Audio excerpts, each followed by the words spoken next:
Hey guys, welcome to Unravel Me. I'm Anna, and today I'm going to show you how to knit using the magic loop both different ways, where you start either at the brim of a hat or the cuff of a sock, and also where it's closed loop, where you start at either the crown of the head or say the toe of a sock.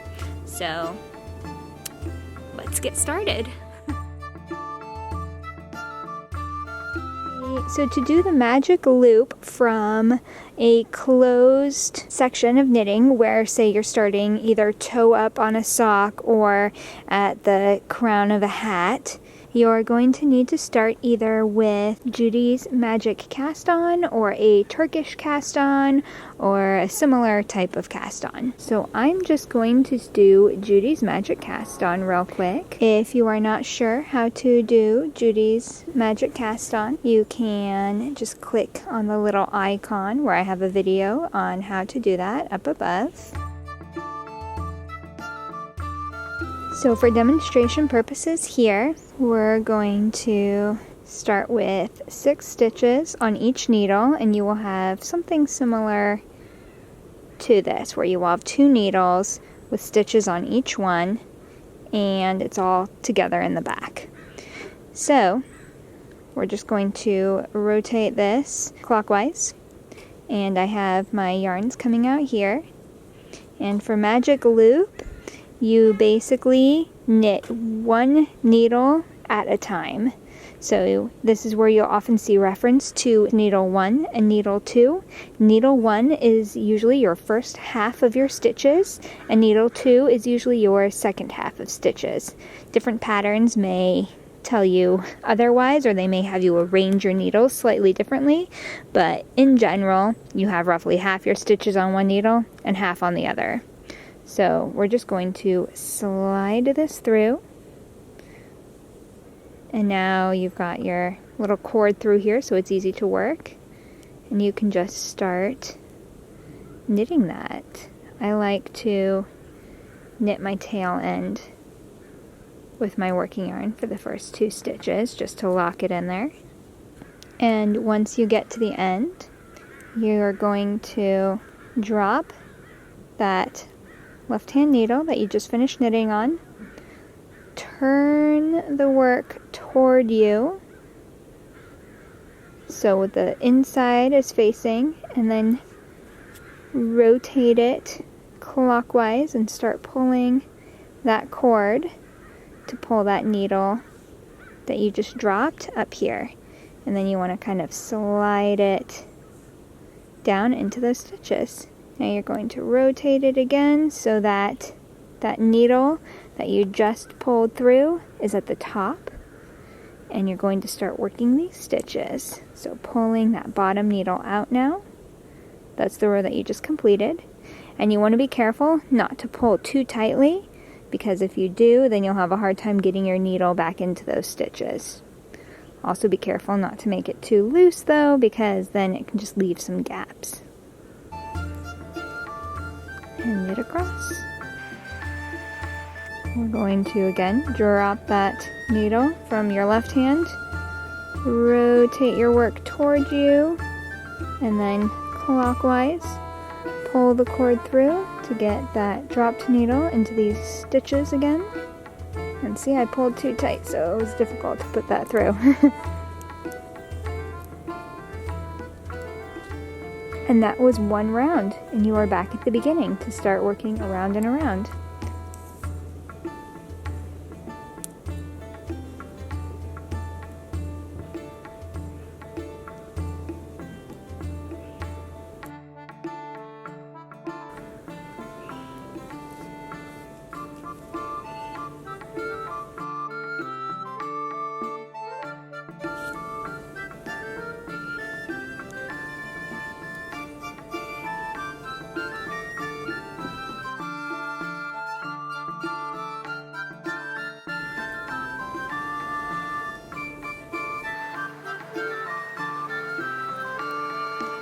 And that is 2 rounds. So that's how you do the magic loop when you are just starting with closed stitches.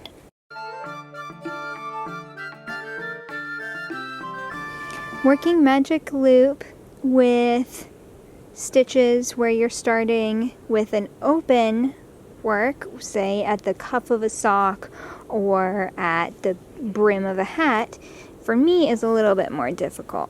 But we'll go ahead and get started. So we're just going to start with one needle here, and you are actually going to cast on your total number of stitches. And if you need to know how to do a cast on, I will link a video in a little information tabby thing at the top, as well as in the description below.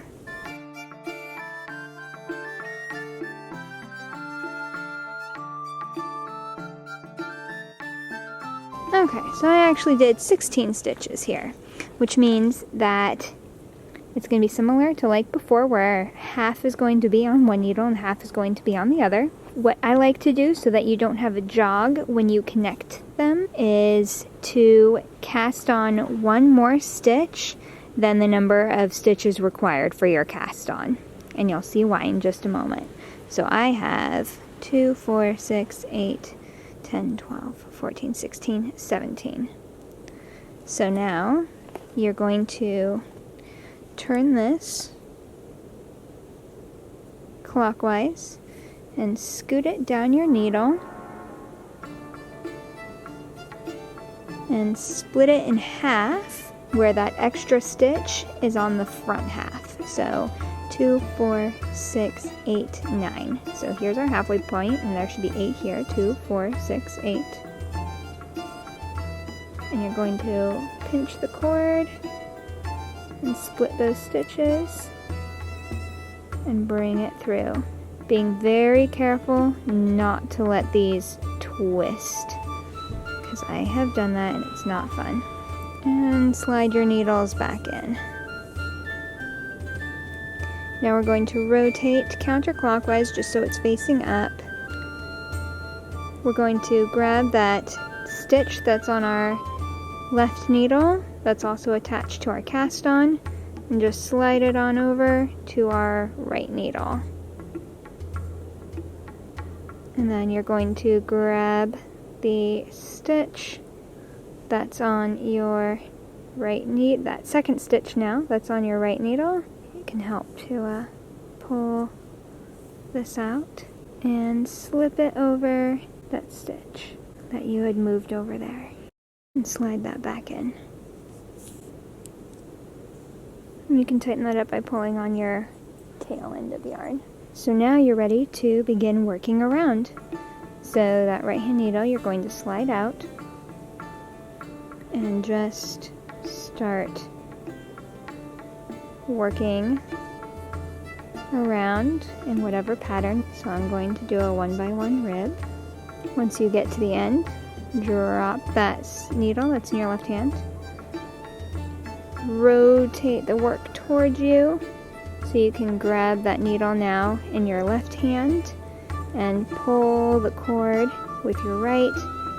Rotate clockwise, being very careful that none of your stitches are twisting, and slide that needle into these stitches now. So still holding that working yarn in your left hand, you're now going to grab that back needle, slide it out, being careful not to pull too much so it doesn't tighten it, and work into needle 2.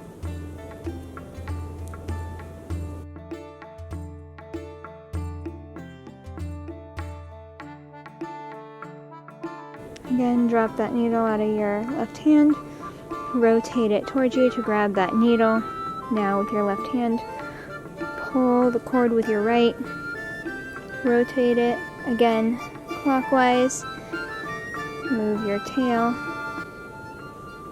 and slide that needle into those stitches. And you are back at the beginning of your round. I'll do a couple more rows so you can see.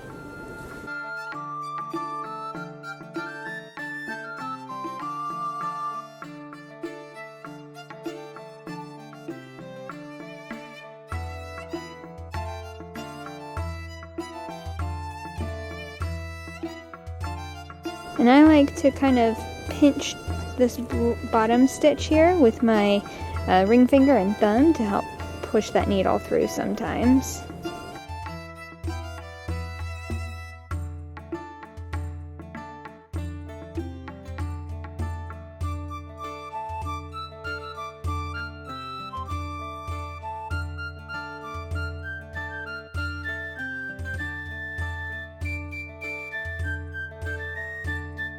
Alright, then once you've worked a few rows, it becomes a lot easier to maintain. You've got your little cuff. And if you look at the beginning, it's a little hard to see right now, but there is no jog between the stitches. And that is how you work in the round for the open cuff or brim of a hat, or cuff of a sleeve, whatever you want to be working in the round for, magic loop style. I hope that was helpful, and let me know if you have any questions or need any further clarification on anything. I'll see you guys next time. Mwah!